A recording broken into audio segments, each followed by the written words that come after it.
hija, el delito de ella es ver entrada indocumentada, pero ella no tiene ningún delito aquí. Entering and residing in a country illegally is a crime. Thus, your daughter's presence in this country is the crime. Your daughter is a criminal. She might be a good person, but she is a criminal, and there are consequences for breaking the law.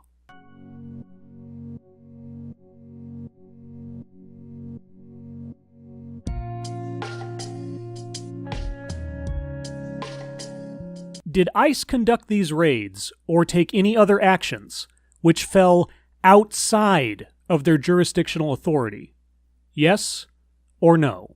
So the day of the raids, I just walked around just to see who was out, but a lot of people, I could tell, were just generally nervous, and you could just sense the anxiety. Para mí es duro ese día. Yo me vine para la casa, pero yo dije, ¿qué? Si mi hija no debe nada. Except for breaking the law. She hasn't done anything except break federal law. If she had not broken the law, if she had entered and resided in this country by the rules that all legal immigrants have to follow, ICE would have no authority over her, because she would be a legal resident.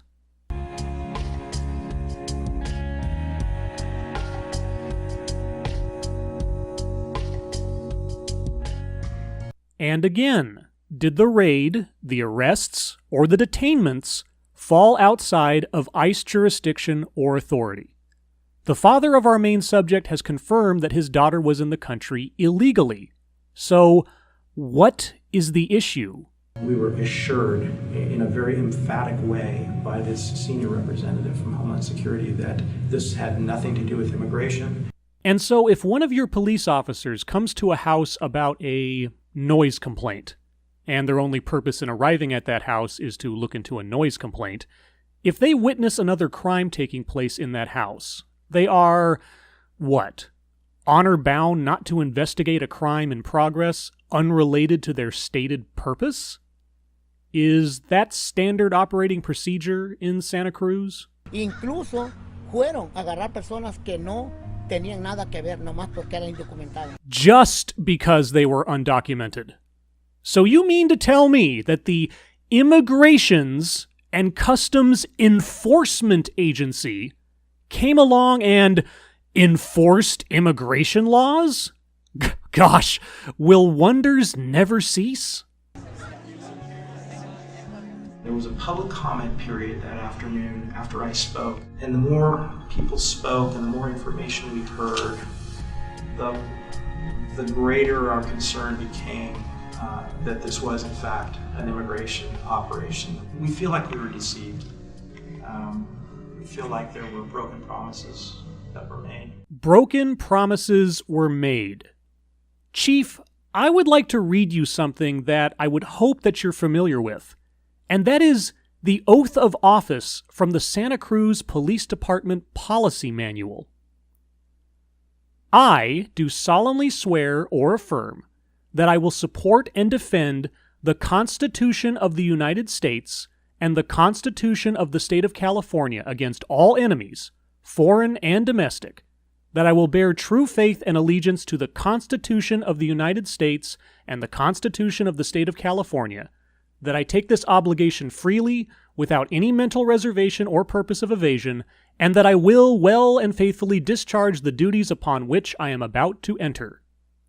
So, Chief, tell me again about broken promises. But, for the sake of argument, I'll stipulate to the claim that ICE misled you about the full extent of their intentions. So, tell me, Chief, if they had told you all that they were planning to do, what would you have done? Would you have tried to obstruct them from enforcing the law?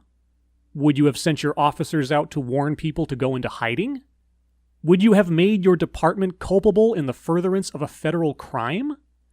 What exactly was your plan otherwise? Quiero Santa Cruz un lugar santuario. Es para apoyar a la comunidad latina, porque por la comunidad latina estamos aquí haciendo fuerza a Santa Cruz, porque son personas que están ayudando a trabajar aquí, a sacar adelante este país, porque los trabajadores pagan taxes, pagan todo. They're trying to get ahead by breaking the law and cutting in line of those that are following the law. And you can pay all the taxes you like, but none of that will buy your way out of breaking federal law. And these are the same kind of laws you would be breaking and subject to deportation for in every other sovereign country on the planet.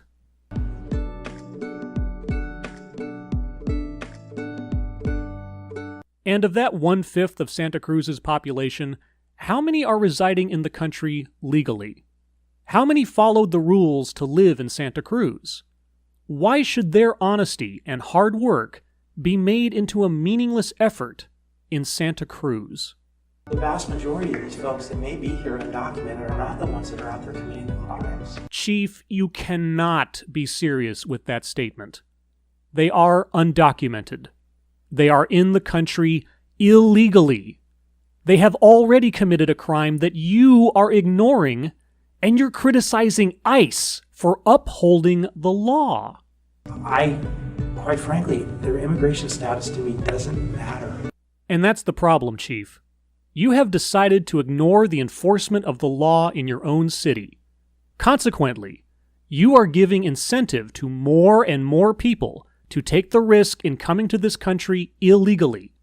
And as a consequence of that, you will be seeing more and more ICE activity in Santa Cruz as they work to do your job for you.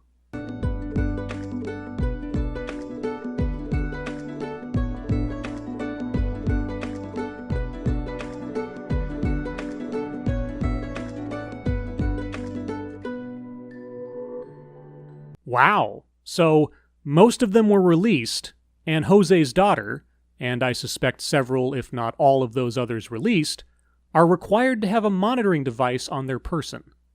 So they're being treated as criminals who pose a flight risk. And... So I think that the community's trust with the police has been completely severed. In fact, this makes us less safe. Well, if by the community you mean persons who are residing in this country illegally, it might surprise you to know that they have been under threat of detainment and deportation since the very moment they crossed the border. They chose to break the law. Thus they chose to risk the consequences of doing so. I remember coming here the afternoon of that day, and there was no one in the park.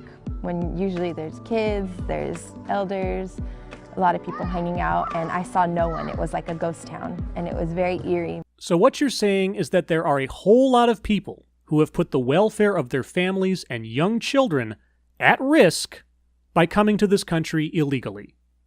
I feel sorry for the innocent children, but their parents knowingly planted this time bomb a long time ago.